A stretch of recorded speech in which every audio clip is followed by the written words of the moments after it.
Vous avez composé le numéro d'urgence des sapeurs-pompiers. Votre conversation sera enregistrée. Ne quittez pas, un opérateur va prendre votre appel. Les pompiers, j'écoute, quelle est votre urgence?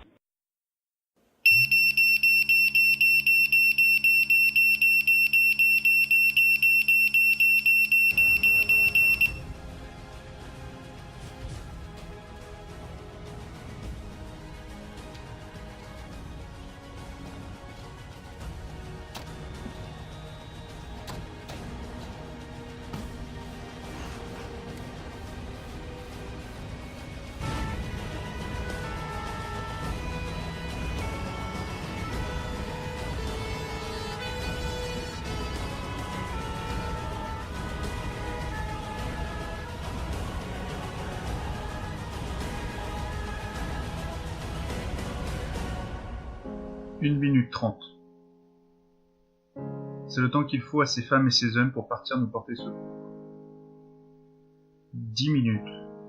C'est leur temps de trajet en moyenne pour être sur les lieux d'une intervention. 250 000. C'est le nombre de pompiers qui effectuent 4 600 000 interventions en moyenne chaque année en France, soit environ une intervention toutes les 6 secondes. Ces dernières années, les pompiers ont été menés à rude épreuve. Intervention sur des inondations, des accidents ferroviaires.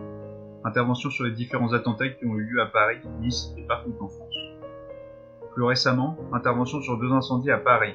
Le premier, le 12 janvier, sur une explosion dans une boulangerie qui aura causé la mort de 2 d'entre eux ainsi que d'un touriste.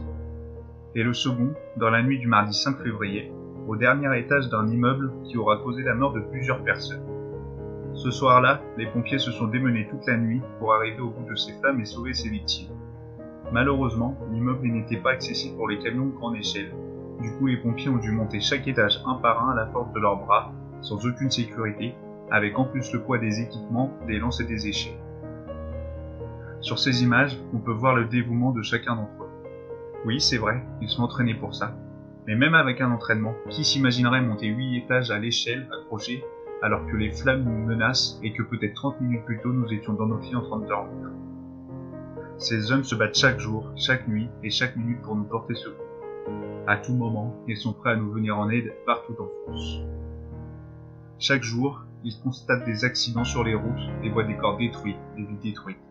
Ils interviennent sur des feux de forêt, des feux d'habitation ou des feux d'hiver, mais aussi sur les risques industriels et pollutions, sur des catastrophes, sur des inondations. Ils portent secours aussi bien à des personnes âgées qu'à des nouveau-nés. Ils reviennent parfois heureux d'avoir pu assister à l'accouchement d'une mère, mais reviennent aussi parfois alourdis de ne pas avoir pu sauver une victime.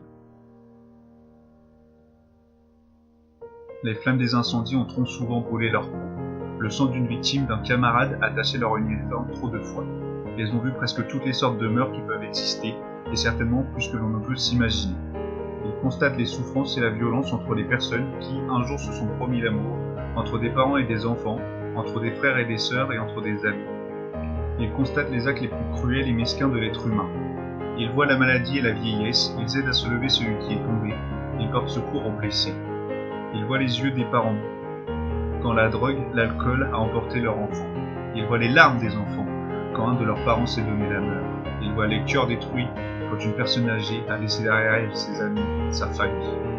Tout cela, ils vivent au quotidien, c'est leur quotidien. Leurs femmes, leurs maris, leurs enfants, leurs familles ont la boule au ventre et la peur de ne pas les voir revenir à chaque instant.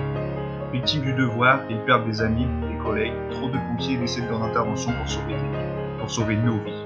Ils travaillent les nuits, les week-ends, pendant les vacances, à Noël, au jour de l'an. Certaines ne peuvent même pas être là au moment de la naissance de leurs enfants, car ils se trouvent sur les lieux d'une intervention à ce moment-là.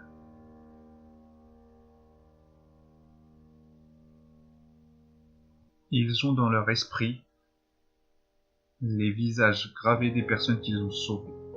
Oui, ils ont des histoires à succès, mais aussi des échecs. Et il y a des nuits où ils ne peuvent pas dormir, simplement parce qu'ils ont en tête les personnes qu'ils n'ont pas pu aider, parce qu'ils ne sont pas arrivés à temps, ou tout simplement parce qu'ils pensent à des « et si », et ce, à chaque fois qu'ils échouent. Malheureusement, parfois encore aujourd'hui, ils se font agresser et caillasser dans les quartiers alors qu'ils sont simplement venus porter secours à quelqu'un pour éteindre un incendie ou autre secours. Trop de personnes ne les respectent pas, Mais le jour où ces personnes auront besoin, les pompiers seront là malgré les insultes, les gestes et les faits de la semaine passée. Ils interviennent dans n'importe quelle situation, avec l'aide parfois de la police ou alors même de leur équipe spécialisée comme le grimpe, la cellule cynophile et toute autre spécialité qui serait trop long à citer. Chaque jour, nous pouvons constater l'engagement et l'implication des personnes, sapeurs-pompiers professionnels et volontaires, personnel administratif et technique. Car oui, quand nous appelons le 18, nous ne voyons que quelques pompiers, mais c'est toute une logistique et une organisation qui est derrière. Chaque pompier constitue un maillon fort pour la chaîne des secours. Les pompiers de France et ceux du monde entier se battent pour que notre quotidien soit le mieux possible.